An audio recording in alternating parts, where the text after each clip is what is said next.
ओम अज्ञानतिमिरन्धस्य ज्ञानाञ्जनशलाकया चक्षुरुन्मिलितं येन तस्मै श्रीगुरुवे नमः। श्रीचैतन्यमनोभीष्टं स्थापितं येन भूतले स्वयं रूपकदा मह्यं ददाति स्वपदान्तिकं। वन्देऽहं श्रीगुरु श्रीयुतापदकमलं श्रीगुरुन् वैष्णवांश्च श्रीरूपं साग्रजातं सगणा रघुनाथान्वितं तं सजीवं साद्वैतं सावधूतं परिजनसहितं कृष्णचैतन्यदेवं श्री राधा कृष्ण पादान सहगणा ललिता श्री विशाखान्वितांश। हे कृष्ण करुणा सिंधु दीनबंधु जगतपते गोपेश गोपिका कांत राधा कांत नमोस्तुते। तप्त कांचन गौरांगी राधे वृंदावनेश्वरी वृषभानुसुते देवी प्रणमामि हरिप्रिये। वाञ्छाकल्पतरुभ्यश्च कृपा सिन्धुभ्य एव च पतितानां पावनेभ्यो वैष्णवेभ्यो नमो नमः। नमो विष्णुपदाय कृष्णप्रेष्ठाय भूतले श्रीमते भक्तिवेदांत स्वामी इति नामिने। नमस्ते सरस्वती देवे गौरवाणी प्रचारिणे निर्विशेष शून्यवादी समस्त देश तारिणे। जय श्री कृष्ण चैतन्य प्रभु नित्यानंद श्री अद्वैत गदाधर श्रीवासादि गौर भक्तवृंद। हरे कृष्णा कृष्ण कृष्ण हरे हरे हरे राम राम राम हरे हरे। मुखं करोति वाचालं पंगुं लंघयते गिरिं यत्कृपातमहं वन्दे श्रीगुरुदीनतारिणं। न धनं न जनं न सुन्दरीं कवितां वा जगदीशकामये मम जन्मनि जन्मनीश्वरे भवतात् भक्तिरहेतुकी त्वयि। तृणादपि सुनीचेन तरोरपि सहिष्णुना अमानिना मानदेना कीर्तनीय सदा हरि। हरे कृष्णा। आज हम पढ़ेंगे चैप्टर 8 वर्स नंबर 15, अध्याय 8 श्लोक संख्या 15।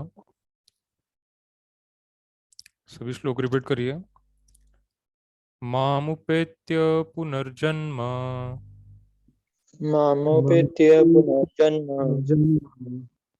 दुःखालयम् अशाश्वतम् दुःखालयं शाश्वतम् नाप्नुवन्ति महात्मानः नाप्नुवन्ति महात्मानः संसिद्धिं परमां गता। संसिद्धिं परमां गता। मामुपेत्य पुनर्जन्म मामुपेत्य पुनर्जन्म दुःखालयम् अशाश्वतम् दुःखालयं शाश्वतम् नाप्नुवन्ति महात्मानः नाप्नुवन्ति महात्मानः संसिद्धिं परमां गता। संसिद्धिं परमां गता। मामुपेत्य पुनर्जन्म मामुपेत्य पुनर्जन्म दुःखालयम् अशाश्वतम् दुःखालयं शाश्वतम् नाप्नुवन्ति महात्मानः नाप्नुवन्ति महात्मानः संसिद्धिं परमां गता।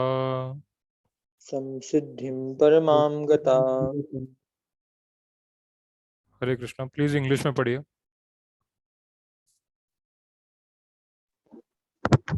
जी प्रभु। After attaining me, the great soul who are yogis in devotion never return to the temporary world, which is full of miseries because they have attained the highest perfection. Purport: since this temporary material world is full of miseries of birth, old age, disease, and death, naturally he who achieved the highest perfection and attained the supreme planet, Krishnaloka, Goloka, Vrindavana, does not wish to return. The supreme planet is described in the Vedic literature as Avyakta and Aksara, Aksara and Paramagati. In other words, the Vedic planet is beyond our material vision, and it is inexplicable, but it is highest goal. It is the highest goal, the destination for the Mahatmas, the great soul. The Mahatmas receive transcendental message from the realized devotees and thus gradually develop devotional services in Krishna consciousness and become so absorbed in transcendental service that they no longer desire elevation to any of the material planet, nor do they nor do they even want to be transferred to any spiritual planet. They only want Krishna and Krishna association and nothing else. That is the highest perfection of life. These words specifically mention in the personalist devotees of the Supreme Lord Krishna. These devotees in Krishna consciousness achieve the highest perfection in life. In other words, they are the supreme soul. Hare Krishna, Krishna Krishna, Hare Hare, Hare Ram, Ram Ram, Hare Hare. Jai Shri Prabhupada. Thank you, Prabhuji. जय Shri Prabhupada, thank you. Please Hindi में पढ़िए।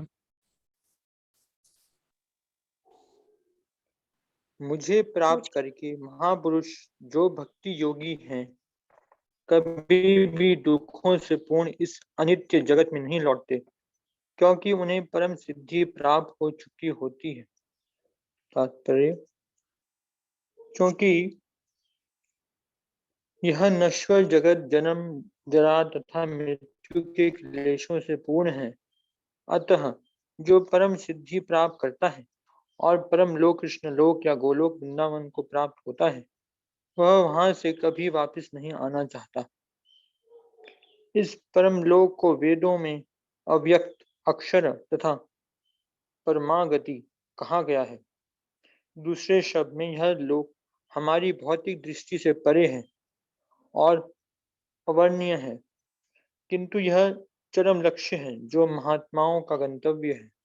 महात्मा अनुभव सिद्ध भक्तों से दिव्य संदेश प्राप्त करते हैं और इस प्रकार वे धीरे धीरे कृष्ण भावनामृत में भक्ति विकसित करते हैं और दिव्य सेवा में इतने लीन हो जाते हैं कि वे ना तो किसी भौतिक लोक में जाना चाहते हैं, यहाँ तक कि न ही वे किसी आध्यात्मिक लोक में जाना चाहते हैं।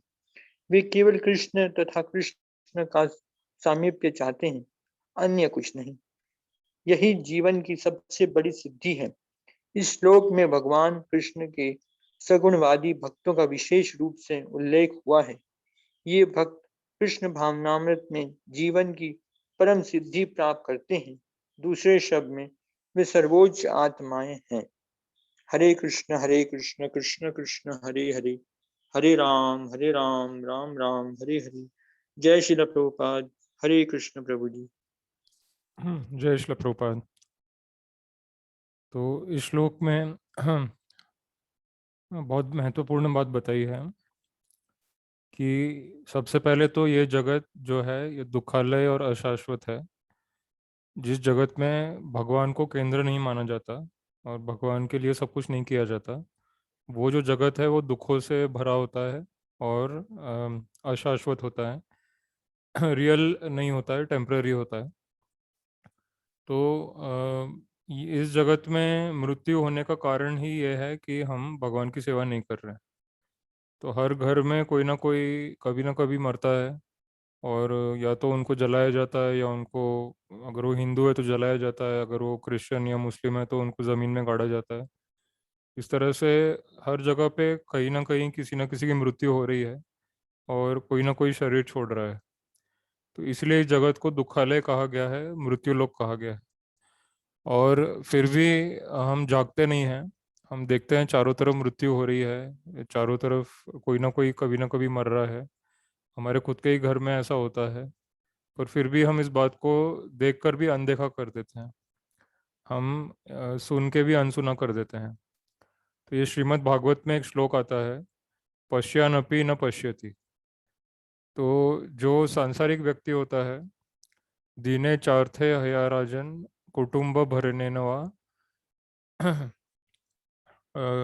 तो मतलब कि दिन भर कुटुंब के चिंतन में, कुटुंब को भरण पोषण कराने में वो व्यस्त रहता है और वो देखता भी है कि कोई उसकी मदद नहीं कर सकता, मृत्यु से कोई उसको बचा नहीं सकता। वो देखता भी है कि उसके माता पिता, उसके दादा दादी, उसके नाना नानी, एक एक करके सबकी मृत्यु हो रही है, हो रही मतलब होती आ रही है और हो भी रही है। और हम हर घर में देखते हैं कि किसी न किसी की फोटो होती है, या तो दादा दादी की या तो उनके माता पिता की। और इस तरह से इस पूरे जगत में मृत्यु एक निश्चित सत्य है, जिसके बारे में कोई बोलता नहीं है, कोई सोचता नहीं है, बस उसको हम इग्नोर करने का ट्राई करते हैं। आजकल की हमारी जो शिक्षा पद्धति है उसमें भी सत्य पे आधारित नहीं है और हमारा संविधान भी सत्य पे आधारित नहीं है। ये सब झूठ पे आधारित है कि ये शरीर ही सब कुछ है और शरीर के लिए ही सब कुछ करना है। या तो मेरा शरीर या मेरे परिवार का शरीर, या तो समाज का शरीर या देश का शरीर, या फिर पूरी मानवता का शरीर। जैसे हमारे संविधान में लिखा है, for the people, of the people, by the people. तो पीपल का मतलब क्या है कि उनकी आत्मा के बारे में नहीं, उनके शरीर के बारे में। तो प्रभुपाद जी कहते हैं कि अगर आप आत्मा का चिंतन करते हो तो फिर भगवत गीता ही संविधान होनी चाहिए। क्योंकि लोग, पीपल का मतलब है कि पीपल की आत्मा। तो इतने सारे लोग हैं, तो इतने सारे लोगों के जो शरीर है उसके अंदर उनकी आत्मा है। तो एक्चुअली हमारा संविधान भगवत गीता होना चाहिए। क्योंकि हम जब कहते हैं for the people, by the people, of the people, तो आत्मा से कनेक्टेड है। और आत्मा परमात्मा से जुड़ी हुई है। और परमात्मा है इसीलिए हमारे शरीर में प्राण है और शरीर चल रहा है। तो ये हमारा असली संविधान है। तो अगर हम इसको फॉलो नहीं करते, हम सिर्फ शरीर का चिंतन करते हैं, तो फिर धीरे धीरे हम लोग मृत्यु की तरफ जाते हैं। माम उपेत्य पुनर्जन्म। तो ये पुनर्जन्म जो है, ये पुनर्जन्म का मतलब है कि अ, व्यक्ति अपना शरीर छोड़ देता है और फिर उसको नया शरीर लेना पड़ता है। इसके लिए शिला प्रभुपाद जी एक अच्छा एग्जाम्पल देते हैं कि कोई व्यक्ति अगर किसी मकान में रहता है, तो उस मकान में तब तक रह सकता है जब तक वो किराया भर सकता है। अगर उसमें किराया भरने की कैपेसिटी है तो वो वहाँ रह सकता है। अगर वो किराया नहीं भर सकता तो फिर मकान मालिक आके उससे कहता है कि आप प्लीज़ जगह खाली करिए। तो या फिर दूसरा ऑप्शन ये है कि वो अपनी मर्जी से मकान छोड़ के दूसरे मकान में जाता है, जो ज़्यादा बड़ा है, ज़्यादा अच्छा है। और क्योंकि उसमें अभी ज़्यादा पैसे देने की ताकत है, तो वो एक मकान छोड़ के दूसरे मकान में चला जाता है। और वहाँ पे वो रह के मतलब वो ज़्यादा अच्छी फैसिलिटी उसको मिलती है। तो वो तो तब हो सकता है जब उसके पास ज़्यादा पैसे है, ज़्यादा किराया वो दे सकता है। या फिर उसके पास इतने पैसे है कि वो पूरा मकान खरीद सकता है। तो वो फिर अपना प्रेजेंट मकान छोड़ के वहाँ चला जाता है। या फिर दूसरा ऑप्शन ये है कि अभी उसके पास इतने कम पैसे हैं कि वो अभी के मकान के भी किराया नहीं भर सकता। तो उसको वो छोड़ के किसी दूसरे मकान में जाना पड़ता है जिसका किराया कम है। दोनों ही केस में वो मकान छोड़ के चला जाता है। तो हमारा ये जो शरीर है ये एक मकान की तरह है, एक अपार्टमेंट की तरह है। और इस शरीर में हम रहते हैं, हम आत्मा है। हम इस शरीर में रहते हैं, ये शरीर एक कमरे की तरह है, एक अपार्टमेंट की तरह है। और इसका जो लैंडलॉर्ड है वो है भगवान कृष्ण। तो भगवान कृष्ण हमारे शरीर के मालिक। और हमें अपने शरीर को भगवान कृष्ण की सेवा में यूज़ करना। तो जब तक हम भगवान की सेवा करते हैं तब तक भगवान हमको रहने देते हैं इसी शरीर में। और जैसे ही हम सेवा करना छोड़ देते हैं तो फिर एक दिन भगवान आके हमसे कहते हैं अभी इस शरीर को छोड़ो, निकलो यहाँ से। तो बुढ़ापा आ जाता है, मृत्यु आ जाती है, बीमारी आ जाती है। और भगवान कहते हैं कि अभी शरीर से निकल जाओ बाहर। मकान मालिक आके बोल देता है कि शरीर छोड़ दो। तो फिर को छोड़ना पड़ता है। तो ये सत्य है इस संसार का, इस पूरी दुनिया का ये सत्य है कि यहाँ पे हम सब शरीर में रहते हैं। और हमारा शरीर जो है वो किराए पे हमको मिला है। वो किराया का मतलब है कि सेवा करनी है भगवान की। जैसे कई बार ऐसा होता है कि किसी के पास पैसे नहीं होते देने के लिए, तो उससे कहा जाता है कि ठीक है, आप पैसे नहीं दे सकते तो कुछ काम करो, आप कुछ सेवा कर दो, तो फिर पैसे नहीं लेंगे आपसे। तो उसी तरह से एक्चुअली भगवान हमसे पैसा नहीं मांग रहे हैं कि डायरेक्ट किराया, मतलब पैसे के रूप में किराया नहीं मांग रहे भगवान हमसे। बट एक ही हमको करना है कि भगवान का नाम लेना है और सेवा करनी है। तो फिर शरीर चलाने के लिए जो कुछ चाहिए वो सब मिलता रहेगा और हमें शरीर छोड़ना भी नहीं पड़ेगा। तो हम हमेशा के लिए इसी तरह जी सकते हैं। ये बहुत इंपॉर्टेंट पॉइंट है कि ये शरीर हमको भगवान ने दिया है, भगवान इसके मालिक है। और हम भगवान के सर्वेंट है, सेवक है। उसके अलावा हमें और कोई भगवान के लिए कुछ करना नहीं है, उनका नाम लेना है, उनका स्मरण करना है। तो फिर हमको इस शरीर में हमेशा रहने देंगे भगवान। इसी को कहते हैं चिरंजीव। तो चिरंजीव मतलब कि जो कभी मरते नहीं हैं। जैसे हनुमान जी है, या भक्त प्रहलाद है, या फिर राधा रानी है, या फिर सारे ग्वाले ग्वाले हैं जो भगवान की सखा है। तो ये सब चिरंजीव है। उनका भी शरीर है पर वो शरीर आध्यात्मिक है। और उनको वो शरीर चेंज नहीं करना पड़ता, क्योंकि वो भगवान की सेवा में, भक्ति में हमेशा लगे रहते हैं। उसी तरह से अगर हम सब भी भगवान की सेवा में परमानेंटली फिक्स हो जाएं तो हमको भी अपना शरीर चेंज नहीं करना पड़ेगा। तो ये जो दुखालय है, अशाश्वत है, वो सुखालय बन जाएगा और शाश्वत बन जाएगा। तो यही दो चीज़ें हैं। यहाँ पे हमको ये समझना है कि सब कुछ टेम्पररी है और एक दिन छोड़ना पड़ेगा, और स्पिरिचुअल वर्ल्ड में जो कुछ है वो सब कुछ परमानेंट है। तो श्रीला प्रभुपाद कहते हैं कि जो इस्कॉन के सेंटर है ये भी वैकुंठ का पार्ट है, क्योंकि वहाँ पे कृष्णा की सेवा होती है। कृष्णा की सेवा के अलावा और कुछ नहीं होता है। तो इसीलिए भगवान हमेशा सेंटर की या मंदिर की प्रोटेक्शन करते हैं, और वहाँ पे माया नहीं आ सकती अंदर। अगर हम श्रीला प्रभुपाद को सही तरीके से फॉलो कर रहे हैं, उनका इंस्ट्रक्शन पढ़ रहे हैं, उसको प्रीचिंग कर रहे हैं और 16 माला चैंटिंग कर रहे हैं, तो फिर हमारे पास जो कुछ है, हमारे पास कुछ जगह है, कुछ पैसा है, हमारे पास शरीर है, हम शरीर के अंदर बुद्धि है, मन है, और शारीरिक काम करने की कोई शक्ति है, तो भगवान उन सब का प्रोटेक्शन करते हैं हमेशा के लिए। शरीर, मन, बुद्धि, आत्मा, इस सब का प्रोटेक्शन भगवान करते हैं। पर जैसे ही हम भगवान को भूल जाते हैं तो फिर वो हमारा प्रोटेक्शन नहीं कर सकते। फिर हमारा शरीर, बुद्धि, मन एक एक करके नीचे गिरने लगता है। बुद्धि खराब हो जाती है, मन में बुरे विचार आने लगते हैं, शरीर से हम कुछ गलत काम करते हैं। इस तरह से जब हम प्रभुपाद जी को फॉलो करना छोड़ देते हैं थोड़े टाइम के लिए भी, तो तुरंत ये मन में, बुद्धि में, शरीर में कोई ना कोई विकार आ जाता है। फिर हम कुछ ना कुछ पाप करते हैं, कोई गलत काम करते हैं। तो इससे बचने के लिए प्रभुपाद जी ने एक बहुत सिंपल फॉर्मूला दिया है कि हमेशा अपनी ज़बान से हरे कृष्णा बोलते रहो, चाहे माला हाथ में हो या ना हो, और भगवान का नाम जपते जपते प्रसाद बनाओ और फिर प्रसाद का सेवन करो। और इसमें कोई हमें डरने की बात नहीं है। ये हम अगर करते रहेंगे तो फिर हमको प्रोटेक्शन भगवान से मिलता रहेगा। हमें सिर्फ प्रसाद बनाना है, प्रसाद भोग लगाना है भगवान को, और प्रसाद पाना है, चैंटिंग करना है, और कुछ प्रीचिंग करना है। तो ये जो 4-5 एक्टिविटीज़ है, ये काफ़ी है कलयुग में आपको वापस भगवान के पास ले जाने के लिए।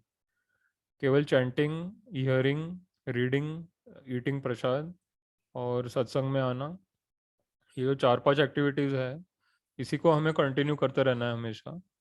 तो ये जो हमारा दुखालय और अशाश्वत जीवन है, वो सुखालय बन जाएगा और शाश्वत बन जाएगा। फिर हम सीख जाएंगे कि यही लाइफ का तरीका है, लाइफ जीने का यही तरीका है कि भगवान की सेवा करते जाओ, भगवान को प्रणाम करते जाओ, भगवान का नाम लेते जाओ, और भगवान के नाम का प्रचार करते जाओ। तो ये 4 एक्टिविटीज़ इतनी इम्पोर्टेंट है कि अगर आप ये करेंगे तो यहीं पे यही दुनिया आपके लिए सुखालय बन जाएगी और शाश्वत बन जाएगी। कहीं जाने की ज़रूरत ही नहीं है। तो आप जहाँ पे भी रहते हो वो पूरा पार्ट, और आपकी बॉडी, सब कुछ वैकुंठ का पार्ट बन जाएगी, स्पिरिचुअल वर्ल्ड का पार्ट बन जाएगी। फिर आपको कहीं जाने की भी ज़रूरत नहीं है। ये वरदान, ये चमत्कार जो है चैतन्य महाप्रभु ने दिया है कि हमें अपनी जगह भी नहीं छोड़नी है, अपना सिर्फ सोच को बदलना है। अपनी सोच, अभी हमारी सोच में गलती है, हम सोच रहे हैं कि सब कुछ मेरा है और ये मैं अपने लिए, परिवार के लिए, देश के लिए, समाज के लिए करूं, तो फिर मुझे इससे, कर्म बंधन से मुक्ति मिलेगी। पर एक्चुअली हमें भगवान के लिए करना है, किसी और के लिए नहीं करना है। ये गीता में ये सत्य बताया गया है कि भगवान ही सत्य है जो कभी बदलता नहीं है, बाकी सब कुछ बदलता रहता है। तो आप देखिए कि एक घर में कोई एक फैमिली रहती है, फिर एक एक करके वो सारे फैमिली मेंबर चले जाते हैं। उसमें से कुछ शिफ्ट हो जाते हैं, कुछ ये दुनिया छोड़ देते हैं, फिर वो घर खाली हो जाता है, फिर वो घर किसी को बेच देते हैं, फिर उस घर में कोई नया रहने आता है। तो यही प्रोसेस लाखों करोड़ों साल से इस संसार में चलता आ रहा है कि कोई जन्म लेता है, कुछ समय के लिए यहाँ रहता है, फिर चला जाता है। तो ये ऐसा नहीं है कि अभी अभी हो रहा है या पहले नहीं होता था। ये पहले भी होता था, अभी भी हो रहा है और फ्यूचर में भी होगा। जब तक हम भगवान को फॉलो नहीं करते, भगवान को सरेंडर नहीं करते, तब तक ये रिपीट होता रहता है। जन्म, मृत्यु, जरा, व्याधि, बार बार जन्म होता है, बार बार मृत्यु होती है, बार बार बुढ़ापा आता है और शरीर चेंज करना पड़ता है। पर आजकल जो सभ्यता है वो तो हमको शरीर के लेवल पे ले आती है कि आप कॉस्मेटिक क्रीम लगाओ, आप वो फेस वाइटनर लगाओ, फेयरनेस क्रीम लगाओ, बालों को काला करने वाला पेंटिंग करो, और नए नए कपड़े खरीदो, नए मोबाइल खरीदो, और अपनी ज़रूरतों को बढ़ाते जाओ, अपनी नेसेसिटीज़ को बिना कारण के बढ़ाते जाओ। तो इसको कहते हैं कंज्यूमर कल्चर। तो अभी जिस दुनिया में हम रहते हैं, ये कंज्यूमर कल्चर की दुनिया है। तो कंज्यूमर मतलब कि सिर्फ भोग करते जाओ, सारी चीज़ों का भोग करते जाओ, पर तपस्या मत करो, भक्ति मत करो, भगवान का नाम मत लो। तो इसको कहते हैं कंज्यूमर कल्चर, कि केवल भोग करो बस, भक्ति मत करो, सेवा मत करो भगवान की, केवल भोग करो। जबकि अगर हम भगवान की सेवा करते हैं, भक्ति करते हैं, तो भोग भी मिलता है, प्रसाद मिलता है। भगवान ने जो भगवान को जो अर्पित भोग है, वो हम प्रसाद के रूप में खा सकते हैं। तो इसीलिए सबसे इम्पोर्टेंट ये है कि हम लोग लाइफ का ऑब्जेक्टिव समझे, कि लाइफ का ऑब्जेक्टिव खाना पीना भोग करना नहीं है। ये जो कंज्यूमर कल्चर चल रहा है, ये लाइफ का उद्देश्य नहीं है। लाइफ का उद्देश्य है कि जितना मिल जाए, जहाँ से मिल जाए थोड़ा बहुत, जीने के लिए जो काफ़ी है, थोड़े खाना चाहिए, थोड़े कपड़े चाहिए, रहने को कुछ जगह चाहिए। तो ये दो तीन चीज़ें जो बेसिक है, वो तो हमको मिल जाती है भगवान की कृपा से। और हमें ज़्यादा का प्रयास नहीं करना है। हमको जो मिल गया है उसी में हैप्पी रहना है, उसी में संतुष्ट रहना है, और उसी के साथ भगवान की सेवा स्टार्ट कर देनी है। तो भगवान की सेवा तो कहीं पे भी हो सकती है। आपको बस एक मन में इच्छा चाहिए कि अब मुझे भगवान की सेवा करनी है। जो कुछ मुझे मिलेगा और जो कुछ मेरे पास है, उससे मुझे भगवान की सेवा करनी है। तो भगवान ने वचन दिया है गीता में, माँ अनन्यास चिंतयन्तो माम ये जना पर्युपास्ते तेषां नित्यभियुक्तानां योगक्षेमं वहामि अहम्। तो भगवान कहते हैं कि जो मेरा नित्य चिंतन करते रहते हैं, हमेशा मेरे बारे में सोचते रहते हैं, हमेशा मेरा नाम जपते रहते हैं, भजन करते रहते हैं, कीर्तन करते रहते हैं, सेवा करते रहते हैं, प्रचार करते रहते हैं, इस तरह से अपने मन को, बुद्धि को हमेशा मुझ में लगा के रखते हैं। अनन्यास चिंतयन्तो माम ये जना पर्युपास्ते, मतलब जो ऐसे लोग हैं जो हमेशा निरंतर भगवान के चिंतन में लगे रहते हैं, तेषाम नित्य अभियुक्ता नाम, नित्य अभियुक्त मतलब हमेशा सेवा में लगे रहते हैं, कभी सेवा को स्टॉप नहीं करते। तेषाम नित्य अभियुक्ता नाम योगक्षेमम वहामि हम। तो उनकी जो ज़रूरतें हैं वो भगवान पूरी करते हैं, और उनके पास जो नहीं है वो भगवान उनको दे देते हैं। तो एक्चुअली भगवान हर वस्तु के कंट्रोलर है, पर हम इस बात को भूल जाते हैं। भगवान ही प्रोप्राइटर है, वही मालिक है, वही कंट्रोलर है, वही ईश्वर है। उन्हीं के इशारे पे सब कुछ चलता है दुनिया में। तो हमें बस कोशिश ये करनी है कि हम उनको जानने का प्रयास करें, भगवान क्या चाहते हैं एग्जैक्टली, और क्या करवाना चाहते हैं हमसे, उनका उद्देश्य क्या है, भगवान किस उद्देश्य से इस दुनिया में आते थे और अभी भी आते हैं और भविष्य में आते रहेंगे, तो उनका ऑब्जेक्टिव क्या है। तो ये ऑब्जेक्टिव समझने के लिए हमें भगवत गीता को ध्यान से पढ़ना बहुत ज़रूरी है, कि भगवान आखिर आते क्यों हैं। तो एक्चुअली पूरा यूनिवर्स भगवान ने शुरू किया, और हम सबको यहाँ जन्म दिया, क्योंकि हम सबकी इच्छाएं थी शरीर को भोगने की, और खुद मालिक बनने की हमारे अंदर इच्छा थी। तो इसलिए भगवान ने इतना विराट पूरा यूनिवर्स बनाया है, कि आप कोशिश करो, आपको मालिक बनने का ट्राई करना है तो कर लो ट्राई। तो इसमें ही सारे मनुष्य लगे हुए हैं, हर कोई मालिक बनने का प्रयास कर रहा है, किसी बड़ी कंपनी का, किसी बड़े एस्टेब्लिशमेंट का, गवर्नमेंट का, हर कोई मालिक बनने का ट्राई कर रहा है। और एक्चुअली भगवान ने ये दुनिया इसीलिए बनाई है, क्योंकि हमारे अंदर ये जो गलत विचार आते हैं, इसको हम यहाँ पे पूरा करने का प्रयास करें, पर एक्चुअली वो पूरे हो नहीं पाते कभी। अगर मान लो आपने करोड़ों रुपए दे के एक मकान भी खरीद लिया, तो आप उस मकान में हमेशा रह नहीं पाओगे, एक ना एक दिन आपको छोड़ना ही पड़ेगा, फिर कोई और आके रहेगा उस मकान में। तो ये तो करोड़ों साल से, जब से सृष्टि बनी है तब से ये होता आ रहा है। और तब तभी से ये सारे जो हमारे मन प्रॉब्लम्स आते हैं, इसकी वजह से वो पहले से ही आते रहते थे।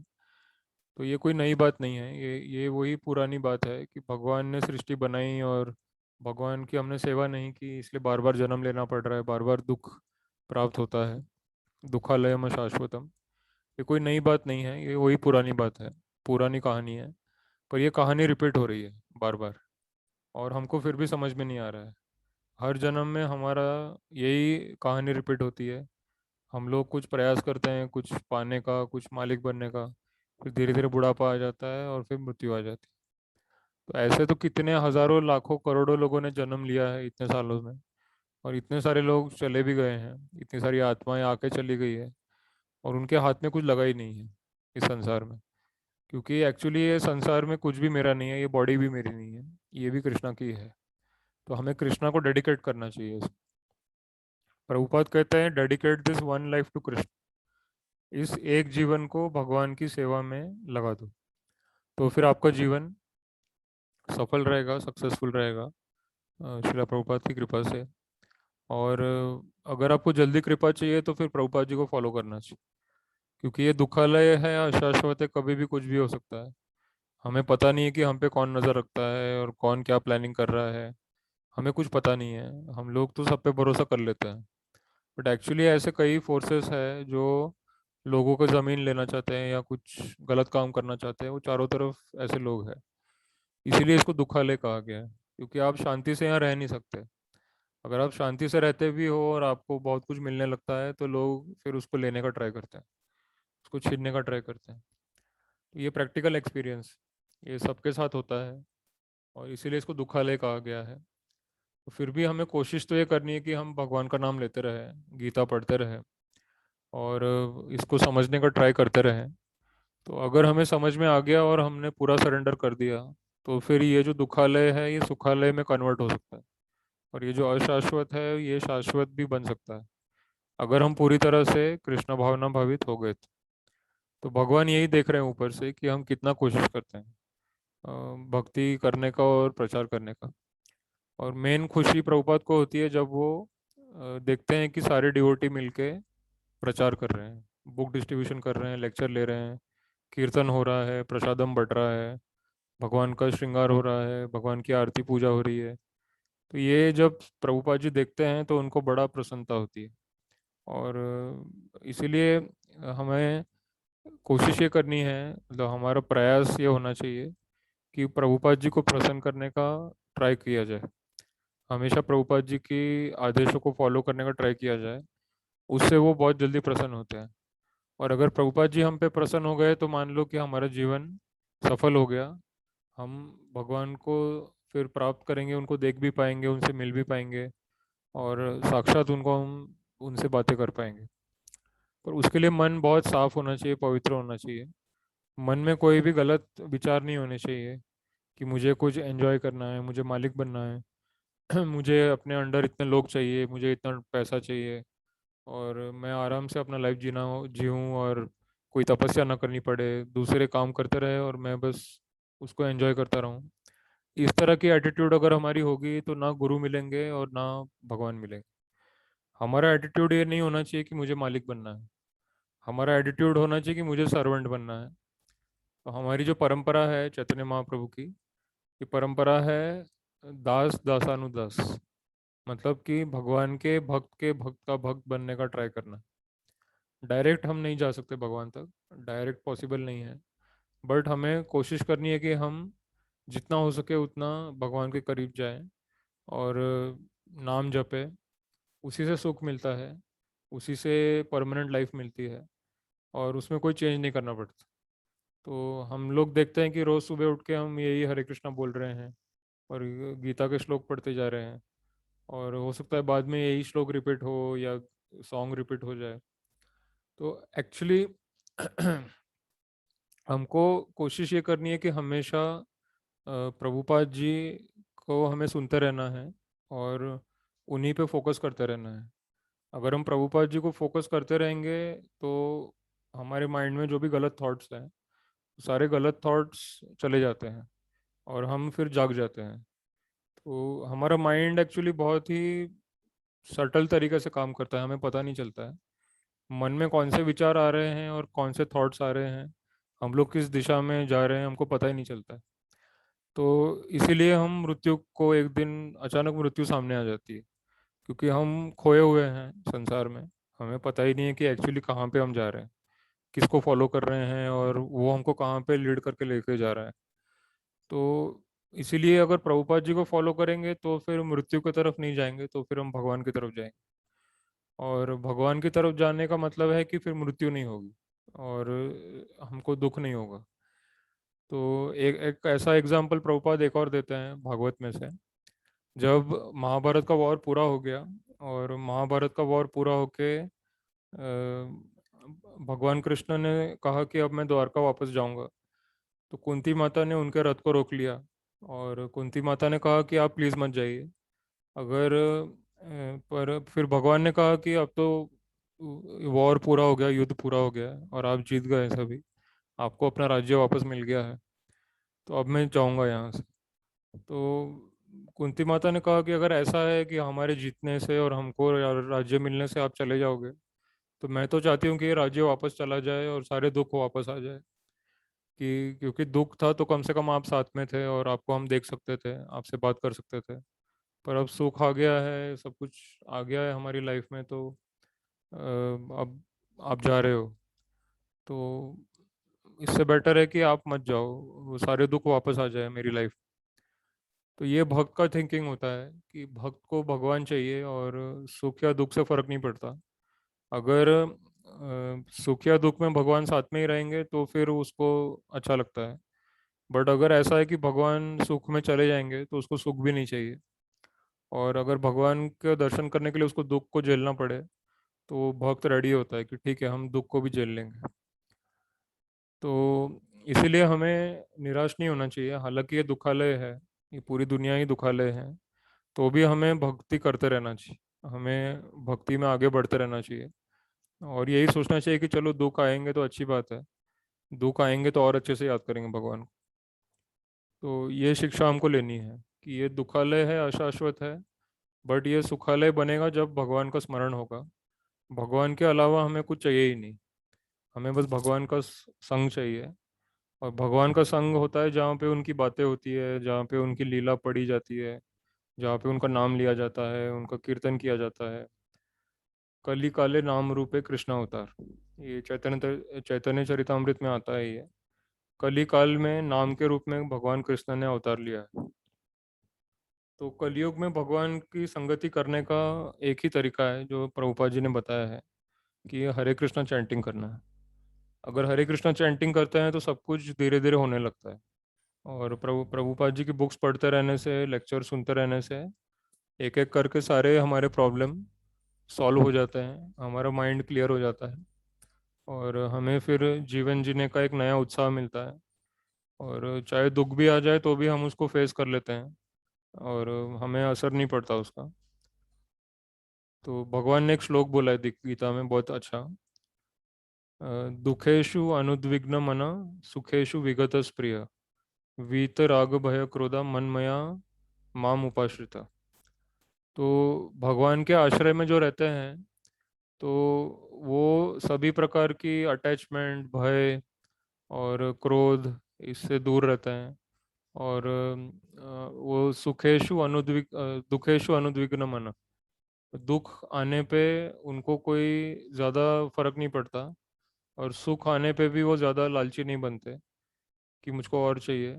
अगर दुख दुख आ गया तो भी भगवान का नाम लेके उसको सहन कर लेते हैं, और सुख आ गया तो भी भगवान की कृपा मान के भगवान की सेवा में उसको यूज़ कर लेते हैं। तो हमेशा उनके मन में एक ही होता है कि भगवान का भजन, कीर्तन, स्मरण, सेवा ये चलते रहना चाहिए, इसमें रुकावट नहीं आनी चाहिए।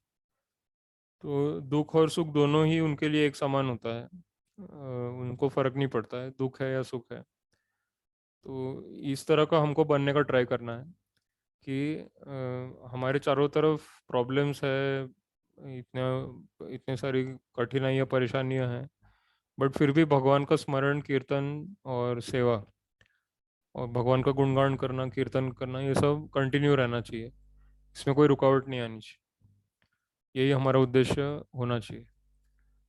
तो यहाँ पे किसी को कोई क्वेश्चंस या डाउट्स हैं तो अगले 5 मिनट हम ले सकते हैं।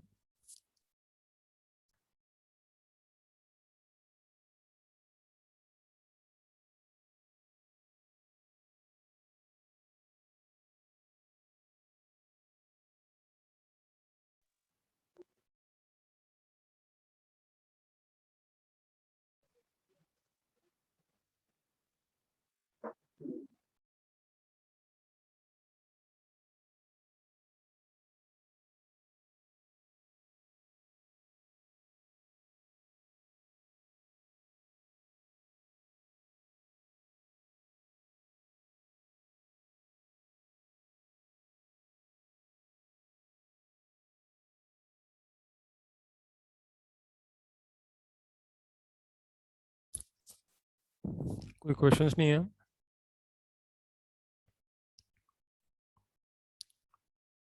ठीक है, तो अगर क्वेश्चंस नहीं है तो हम अगला श्लोक पढ़ेंगे, फिर डिस्कशन कल करेंगे इस पर।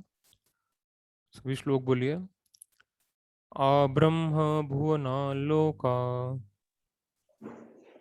ब्रह्मा भुवनालोका पुनरावर्तिनो अर्जुन पुनरावर्तिनो अर्जुन मामुपेत्य तु कौन्तेय मामुपेत्य कौन्तेय पुनर्जन्म न विद्यते। पुनर्जन्म न विद्यते। आब्रह्म भुवनालोका ब्रह्मा भुवनालोका पुनरावर्तिनो अर्जुन पुनरावर्तिनो अर्जुन मामुपेत्य तु कौन्तेय मामुपेत्य कौन्तेय पुनर्जन्म न विद्यते। पुनर्जन्म न विद्यते। आब्रह्म भुवनालोका ब्रह्मा भुवनालोका पुनरावर्तिनो अर्जुन पुनरावर्तिनो अर्जुन मामुपेत्य तु कौन्तेय मामुपेत्य तु कौन्तेय पुनर्जन्म न विद्यते। पुनर्जन्म न विद्यते। हरे कृष्णा। प्लीज इंग्लिश में पढ़िए।